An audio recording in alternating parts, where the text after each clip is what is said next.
मिठास भी है कि बहुत मीठा नहीं है, सामान्य मिठास है इसमें उसके हिसाब से। और आप फल आप देखिए कि पत्तियों पे है, और आप ये कलर, और ये हम लोगों ने जो कर रखा है ये आपके सामने है। कलर आ गया। हाँ कलर आ गया, वजन आ गया, बाकी सारी चीज़ें आपके सामने हैं। उनमें दवा पड़ती है, उसको बंद रखते हैं। यदि हम बंद नहीं रखेंगे उसको तो लोग मानेंगे नहीं और पौधे हमारे डैमेज होंगे। तो जिस छुट्टी वाले दिन हम लोग इसको प्रायः बंद रखते हैं ताकि हमारे पौधे सुरक्षित रहें। कुछ दिन पहले महाराज जी ने लखनऊ में आम महोत्सव, गोरखपुर में आम महोत्सव शुरुआत किया। उन्होंने अपने हाथ में कुछ आम वैरायटी ली थी और कहा था एक पौधा हर व्यक्ति लगाए अपनी माँ के नाम पे। लेकिन सबसे बड़ी बात, पौधा तो लगा लेते हैं, उसको ध्यान नहीं देते कैसे पौधा लगाया था, कैसे संरक्षण किया था। इसीलिए आज हम गोरखपुर में से कुछ ही दूर में स्थित बस्ती में यहाँ पे एक नर्सरी केंद्र, वहाँ पर एच.एस. थॉमस जो गोरखपुर आचार्य नरेंद्र विश्वविद्यालय की संस्था है उसके यहाँ के हैं, उनसे बात करते कैसे पौधे लगाते हैं और कैसे उनका संरक्षण किया जाता है। क्योंकि पौधा तो बहुत लोग लेते हैं, अलग संरक्षण करना भूल जाते हैं। सर कैसे लगाते हैं, क्या संरक्षण करते हैं इससे? देखिए, जब भी कोई किसान भाई बागबानी करता है तो वो अपने यहाँ किस चीज़ की डिमांड है, किस शहर में किस चीज़ की डिमांड है, उसके ऊपर उसको बाग लगाना चाहिए जिससे उसकी बिक्री हो सके। हम अगर पूर्वी उत्तर प्रदेश की बात करते हैं तो यहाँ पर आम एक ऐसा फल है जो हर आदमी खाना चाहता है, हर आदमी उगाना चाहता है। तो कृषि विज्ञान केंद्र बस्ती जो है आम की जितनी भी पूर्वी उत्तर प्रदेश में प्रचलित वैरायटियाँ हैं उन सभी के पौधे तैयार करता है। ये देख सकते हैं आप, हमने नई कलम अभी बनवाई हुई है। ये वैरायटी, इसमें करीब करीब सभी वैरायटी है। ये जब हम कलम करते हैं तो उसको थोड़ा सा टेम्परेचर मेंटेन हो जाए, बाहर से कुछ अटैक ना, उसके लिए लगाते हैं। जल्दी इससे जो है स्प्राउट आता है, जल्दी आता है। तो ये 6000 के करीब पौधे हम लोग जो है अभी इसमें कलम कर चुके हैं। तो ये नए पौधे तैयार करके आपने देखा किसान ले भी जा रहे हैं, तो तैयार कर। तो नई वैरायटियाँ जो आई हैं, खासतौर से जो आजकल देख रहे हैं हम, किसान भाई रंगीन प्रजातियों को बहुत पसंद करते हैं। महोत्सव में भी आपने देखा होगा। इसमें खास तौर से जो पूसा लालिमा है, पूसा प्रतिभा है, टॉमी एटकिंस है, पूसा मनोहारी है, पूसा श्रेष्ठा है, पूसा सूर्या है, अरुणिमा है, अंबिका है, ये प्रजातियां कलर्ड में हैं और इनकी सबकी हम नर्सरी अपने केवीके पे तैयार करते हैं। नाम से क्या खासियत है इनका, अनामिका अरुणिमा का? इनका देखिए टेस्ट और साइज, फ्रूट का जो साइज है, शेप है, वो अलग अलग, ठीक है ना। हर एक वेराइटी में एक खासियत डाली गई है। किसी का कलर अलग है, किसी का साइज टेस्ट में है, कोई मीठा है, कोई कम मीठा है, किसी में खट्टेपन के साथ मीठा है। जैसे अपने यहाँ गुरजीत है, गुरजीत की बहुत डिमांड है, गुरजीत के हम पौधे तैयार करते हैं। तो हम यहाँ बस्ती और आसपास के जनपद के किसान जो है यहाँ से नर्सरी लेकर के जाते हैं। कृषि विज्ञान केंद्र का काम है किसान को उत्तम क्वालिटी की नर्सरी उपलब्ध कराना, उत्तम क्वालिटी का बीज उपलब्ध कराना, उनको सही सलाह देना। आपने क्वेश्चन किया था कि कैसे लगाएं।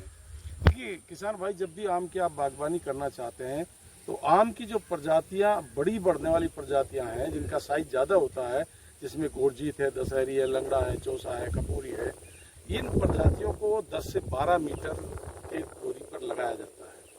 जब भी किसान भाई लगाए, 1 घन मीटर का गड्ढा खोद करके उसको मिट्टी और खाद के मिक्सचर से दीमक के लिए एक दवाई उसमें डाल करके उसको भरना चाहिए जमीन से 6 इंच ऊपर तक। फिर बरसात जब हो जाए, पहली बरसात हो जाए, मिट्टी आपकी बैठेगी और उसमें बाद आप उसमें जो है पौधा लेकर के उसमें बैठा दीजिए। उसमें उसको बैठा दीजिए। तो बैठाते समय ध्यान रखिए कि जब भी आप पौधे को बैठाएं उसकी पिंडी जो होती है उसको टूटना नहीं चाहिए और चारों तरफ से उसको अच्छे से दबा करके उसमें इतना पानी भरना चाहिए कि जितनी उसमें नीचे जो है वो हवा होती है वो बाहर निकल जाए। तो किन किन समस्या का सामना करना पड़ता है पूरी प्रक्रिया में? नहीं, समस्या कोई नहीं है। देखिए समस्या तो इसमें कुछ नहीं है। या क्या सावधानी बरतना चाहिए? हाँ, सावधानी है कि पौधे अच्छी क्वालिटी के अच्छे स्टोर से लेना चाहिए। कोई भी पौधा आप कुछ और बनाते हैं, मौका कुछ और आता है, हाँ, तो इसीलिए हम कहते हैं ना कि जैसे आपने कृषि विज्ञान केंद्र की नर्सरी लीजिए, इंडो इजराइल सेंटर बस्ती में है, वहाँ से पौधे लीजिए, वहाँ आपको क्वालिटी पौधे मिलेंगे जिसका आपको विश्वास हो, जिससे आप कह सकें कि भाई हमने ये लिया था, ये नहीं लिया। क्योंकि एक बार पौधा लगा दिया तो वो आपका जन्म भर के लिए हो गया, 50 साल 60 साल के लिए पौधा होगा। तो अच्छी क्वालिटी के पौधे अच्छी जगह से एक बार सिलेक्शन करके पौधे लें, वैरायटी का सिलेक्शन करें। कहाँ से कैसे मालूम ब्रांड कुछ टैग लगता है क्या, कुछ लगता है कि आपके ब्रांड का कुछ है? हाँ नहीं, हर एक उस पर हम जो जैसे ये बनाया गया है, तो हमारे रिकॉर्ड में है कि इसमें जितने पौधे रखे हैं वो एक वैरायटी के पौधे हैं। ये अलग लाइन है, तो ये एक मार्केट में बड़ा धोखा है। नहीं, वो धोखा नहीं होता। होता क्या है कि अभी यहाँ से कोई पौधे ले जा रहा है, 10 पौधे इसके ले गया, 10 उसके ले गया, अगर उसने टैग नहीं लगाया है तो ये मिक्स हो ही जाएंगे आपस में। तो ये बाजार में यही होता है, किसके पास समय है टैग लगाने। सब कहाँ से ले आते हैं लोग? यहाँ तो पूरे पूर्वी उत्तर प्रदेश से। ठीक। सर आजकल जो चल रहा, आम महोत्सव चल रहा, महाराज जी ने आप क्या देखते बड़ी तारीफ के बोले, क्या खासियत बता सकते हैं? देखिए, हम आज बैठे हैं सेंटर ऑफ एक्सेलेंस बंजरिया बस्ती में, और यह सेंटर इंडो इजराइल सेंटर के नाम से जाना जाता है। इंडो इजराइल सेंटर का मतलब ये हो गया कि इजराइल की टेक्निक है जिसे हम इंडिया में लागू कर रहे हैं, और प्रदेश का यह इकलौता मैंगो का सेंटर ऑफ एक्सेलेंस है। सेंटर ऑफ एक्सेलेंस का मतलब ही होता है उत्कृष्टता। इस सेंटर से हम उत्कृष्ट पौधों को तैयार करते हैं और उनको किसानों को उपलब्ध कराते हैं। और पौधों को उपलब्ध कराने के साथ साथ पौधे कैसे लगाने हैं, कैसे उनकी देखभाल करनी है, कैसे उनसे ज़्यादा फलत लेनी है, कैसे उनका देखभाल करना है, ये सारी विधि भी हम लोग बताते हैं। महाराज जी ने 3 पौधों का नाम बताया, मियाजाकी और रामिका है। क्या खासियत है इन पौधों का जिसमें महाराज जी 16 तारीख करने में लगे हुए? देखिए, कलर वैरायटी है, ये रंगीन प्रजाति के पौधे हैं। मियाजाकी तो अभी हम लोग के यहाँ एस्टेब्लिश नहीं है, लेकिन अरुणिका है, अरुणिमा है, सूर्या है, ये सब पूसा की वैरायटीज़ है जो उन्होंने ब्लीच की है, वो हम लोग यहाँ तैयार कर रहे हैं। और ये रंगीन प्रजाति है। इनकी खास बात यह है कि एक तो पौधों की हाइट कम है, दूसरा इनकी हर साल फल आने की स्थिति है, तीसरा फल की साइज़ जो है लमसम 500 से लेके 800 ग्राम तक का है, और कलर वैरायटी है तो इसका अट्रैक्शन है। इसके साथ साथ इनमें मिठास बहुत ज़्यादा नहीं है, एक सामान्य मिठास है। और इसके बाद सबसे अच्छी बात है कि इनकी कीपिंग क्वालिटी, इनको रखने की क्षमता जो है ज़्यादा है, इनको हम ज़्यादा समय तक रख सकते हैं, टेस्ट भी अच्छा है। तो आज सबसे बड़ी समस्या ये है कि हम विदेश को जो आम भेजते हैं उनके लिए है कि हम कितना दिन तक उसको सुरक्षित रख सकते हैं। तो ये सारी वैरायटीज़ जो हमारे यहाँ कलर वैरायटीज़ हो रही हैं, ये सब एक्सपोर्ट क्वालिटी की। माननीय दिनेश यादव जो मंत्री उद्यान विभाग के हैं, उन्होंने अपने हमारे चैनल का जो ऑफिस था उन्होंने कहा कि ये भी पौधा लगाई ताकि बताइए तो अन्य पौधों से क्या खासियत इस पौधे की जो अन्य पौधे अलग कर रहा है और आप इस तरह का अलग कर रहा है? देखिए, ये कलर वैरायटीज़ है, अधिक उत्पादन वाले फल हैं। तो 2 बातें हैं किसान के साथ कि हम छोटे पौधे को हाई डेंसिटी पे कैसे करें, उनका देखभाल कैसे करें और उनसे ज़्यादा से ज़्यादा प्रोडक्शन कैसे लें।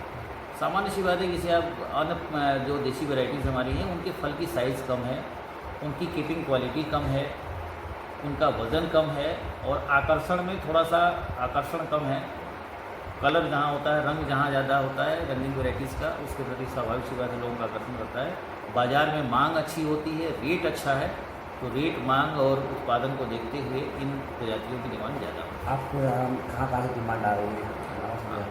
ये अभी तक जो ये स्थिति है 14-15 स्टेट हैं, जिसमें हमारा मध्य प्रदेश है, छत्तीसगढ़ है, बिहार है, झारखंड है, पश्चिम बंगाल है, असम है, तेलंगाना है, आंध्रा है, नेपाल, अगर राज्य देश की बात करें तो नेपाल से भी है। इसके बाद गुजरात है, महाराष्ट्र है, इवन हमारे साउथ के स्टेट्स हैं वहाँ से भी डिमांड आ रही है। और जैसे भी व्यवस्था बन जाती है हम लोग मैनेज करके उनको भी उपलब्ध करा रहे हैं थोड़ी थोड़ी मात्रा में।